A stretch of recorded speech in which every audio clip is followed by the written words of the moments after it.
Today we're going to look at fear of abandonment. What does fear of abandonment look like, and how does this develop in someone to have such a fear? My goal is to help you to understand why it is that you feel the way that you feel, and then also why it is that you respond the way that you do in relationships. If you don't know me, let me introduce myself. My name is Tawnya Kordenbrock. I am a licensed professional clinical counselor and an online emotions coach, where I help women to be able to rewire their brains so they can break free from fear, anger, and shame, to be able to love themselves, feel loved by others, and to have a deeper relationship with God. As we get started, let's first look at, does everyone have a fear of abandonment? The answer to that, the short answer is no.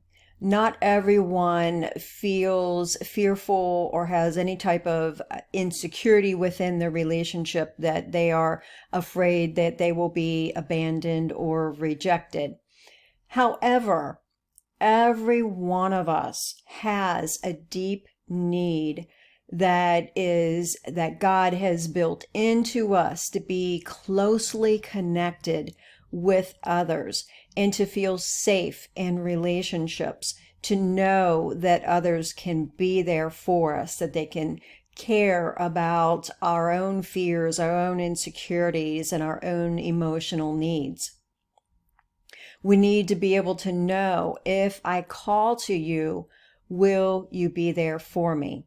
Now, if you've had a history of people always being there for you, if you think of, for instance, a baby who is crying, when a baby is crying and reaching out for her mother, then she is saying, be there for me. Are you there for me? And when that mother does come repeatedly, consistently, then that child learns that it's safe in the world. It's safe to be who I am. It's safe to call out. And that person as an adult will have no problems or very little problems with calling out when they need help, or with allowing others to come in and know the real person of who they are. However, if you have had some abandonment wounds, then this will not be present in you. And we're going to look at that next. Let's take a look at the different kinds of abandonment that can occur, because sometimes they aren't really recognizable as abandonment, simply because we tend to write them off as, well, this person could not help. What happened is just the way the cards fell, the way life happens, and it wasn't anything that they did on purpose. Yet, whether it was on purpose or not, it did occur and it did impact you. So let's look at some examples of this. One would be the death of someone. For instance, when I was a young child, my dad died. I was only 8 years old. This created an abandonment wound within me because he suddenly left and he was no longer there for our family. He was no longer there for me. And I no longer had him so that I could run to him and let him know about my fears or my insecurities or feeling lonely or unloved. He wasn't there for me anymore in my life. Another obvious, possibly obvious, may not be so obvious for you, a type of abandonment would be divorce. If your parents divorced when you were a child, you can experience abandonment. This happened to one of the women in my Mastering Emotions program, that actually more than one of them have talked about this, their parents divorcing when they were young. And that left them in this place of trying to figure out what happened And what does this mean for me? No longer having their dad to run to, and then their dad developing, remarrying and developing another family. And then there's this competition then with this other woman in his life, and even with other children in his life, his new life that, appears to be so much better than the old life, the old family, the old mother, the old kids. And creates that void within you then that you have to fight with and contend with on a regular basis.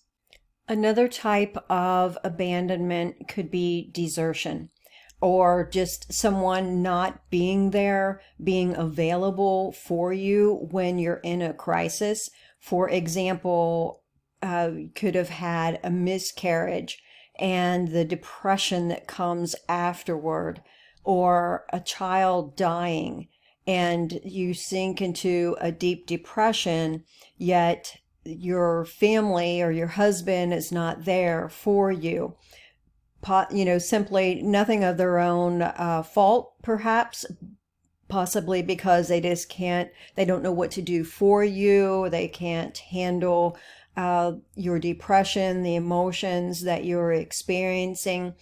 For whatever reason, for them, they're not there for you. And so that leaves you to contend with those really severe emotions all alone. And that can create within you an abandonment wound. That abandonment wound does two things to you. Two main things. One is it causes you to believe that others cannot be there for you. And so you don't trust that you can give yourself to them, or that when you call that they will be there.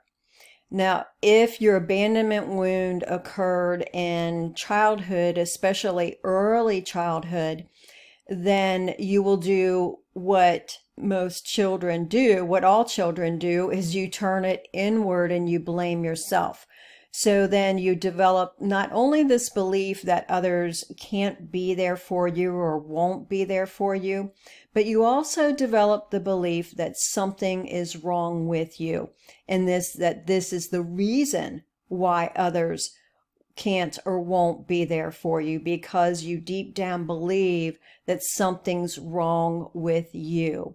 And the biggest belief that children develop is that they are bad, that they're basically bad deep to their core, and this is the reason why people can't truly love them and be there for them. We've looked at the causes of fear of abandonment. Now let's look at the symptoms and how fear of abandonment shows up in your everyday life, in your everyday relationships. And to help explain this, I first want to give an example of a chair. And that when you sit down on a chair, you sit down very easily, comfortably, expecting that the chair is going to hold you up. But if this particular chair is kind of wobbly, and particularly if the chair has broken before on you when you've sat in it, then you're not going to be so trusting, are you? You're not just going to walk up to this chair from your backside without looking and just plop your weight down on it. But instead, you are going to be very cautious, and you're going to, just gradually, very gradually learn to trust this chair, that it now can hold you.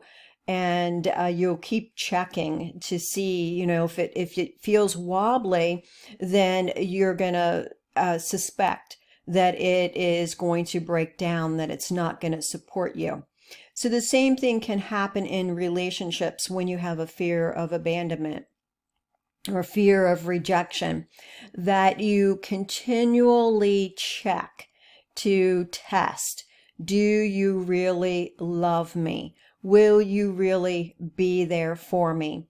And this can come out in different ways. Sometimes this can come out in that you are very almost belligerent or negative, critical, and trying to, not really trying to push the person away, but what you're trying to do is to check and say, even if I'm ugly, will you still love me? Will you still be here for me?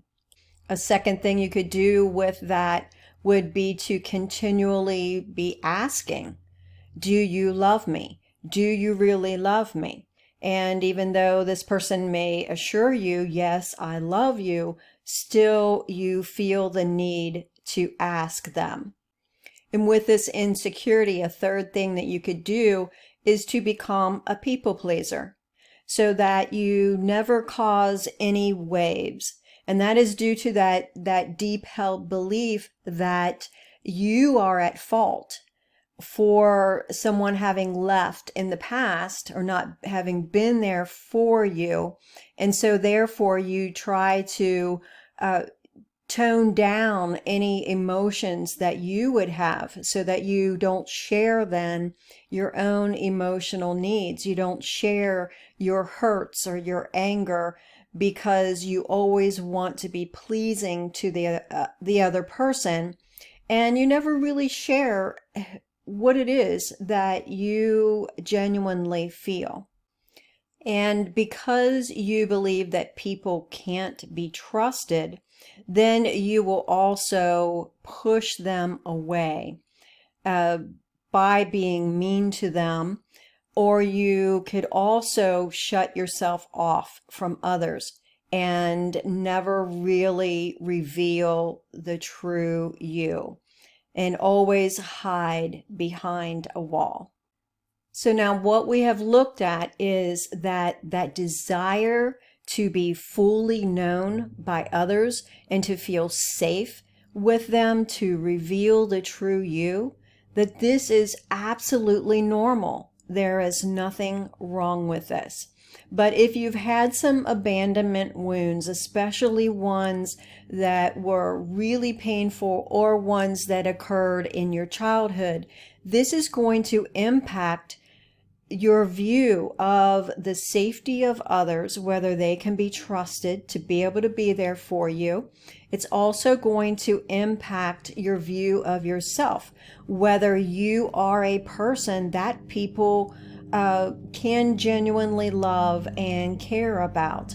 And then these beliefs are going to come out then in your behaviors, in your relationships, whether you are going to reveal the true you, whether you're going to trust the other person that they can love you, and whether you are going to push them away or hide yourself behind a wall. Now, in my next teaching, I'm going to talk about how you can heal this fear of abandonment within yourself. Before then, check out the free resource that I have listed for you below, because it will help you to use scripture to be able to change this self-image that you have and become more aware of what emotions are occurring within you that are behind how you respond in relationships. Thank you for being here with me today.